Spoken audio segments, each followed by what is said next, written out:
Hey, Mrparka here to review the new one from James Bell. You guys might be familiar with his work. He did Dog Dick and Manure, really bizarre films. He has a certain style to him. You know, the way that Dog Dick is, I wasn't a huge fan of it. It made me think, though.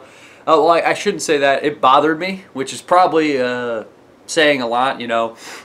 In a lot of ways, if a movie can get to you and make you think a little bit on the human condition and people in general, but it's like very exploitative on, I guess people. Maybe I'm taking that wrong, but that's what it felt like on me, and it was aka white trash Holocaust, and I guess that's exactly what it is. But regardless, Manure was really interesting to me. It was kind of an experimental, bizarre film about a guy who drinks this weird old fertilizer and craps these beautiful flowers out, and he drinks too much. That's all I'm going to say.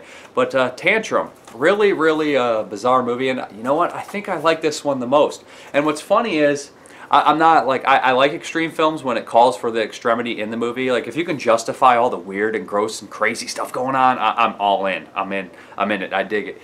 But so I tend to, or just be completely crazy with it. So I tend to like my extreme films more surreal or experimental, because just weird things and what does that mean and how does that work and stuff like that. And Tantrum is that. It's not just your typical, I'm just doing this stuff because I'm a bad person and I want to kill a bunch of people and then do all these staples of extreme cinema. And but there's a lot of things in here that pretty much are like the staples, genital mutilation, religious, I guess shitting on religious symbols, things like that.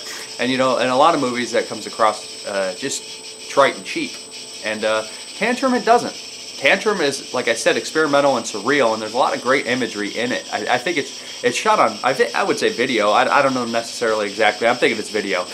Maybe it's just made to look dirtier or stuff like that. But yeah, and that gives it aesthetically a really good look. That I enjoy that kind of look. I watched a lot of shot on video and a lot of low-budget underground movies growing up, and it kind of attached to me that I like that look. And visually, there's lots of cool things going on in here. It kind of reminds me of an old German splatter movie in a lot of ways, or maybe something like a low-rent York Buckarett. And that is a compliment, to be honest. I think his movies are really awesome and different, and I think that's what it's kind of going for in here. But the splatter in here kind of is the pump splatter and spraying everywhere, so it comes across kind of in the German splatter tone too. To tackle what's going on here, I'm not necessarily sure. It's this character, maybe it's kind of in the mind of a psychopath again, which I never get tired of as long as it's interesting looking and cool looking and stuff like that. But what happens is there's these people with these giant paper mache heads walking around and on the sides of him and things like that, and he's the main guy in here, also the director and the star of the film, so he's got to be different about his camera angles, a lot of stationary, but there's cool POV shots and stuff like that. And I like where the camera goes. To explain the plot of the movie, I'm not really sure. I would say that it's a killer and you kind of get in his head or his purgatory or something like that. It's really bizarre and weird and different. And the end of the film, to be honest, that set piece is pretty gnarly. James Bell's not afraid to get down and dirty and in it and naked and do some really, really horrific things on camera. Although it is fiction. But I don't want to spoil the ending, but I've never seen I guess a head fuck like that in my life. I've seen him go in the eye, I've seen him go in the neck hole, I've seen him go in the top of the head.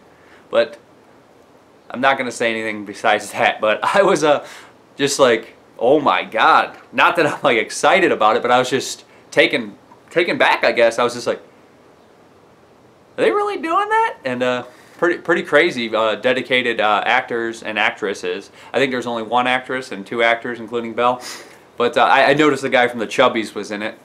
Yeah, but regardless, it's just a 30-minute experimental, surreal splatterfest with cool imagery and lots of weird things going on. Very nightmarish in a lot of ways.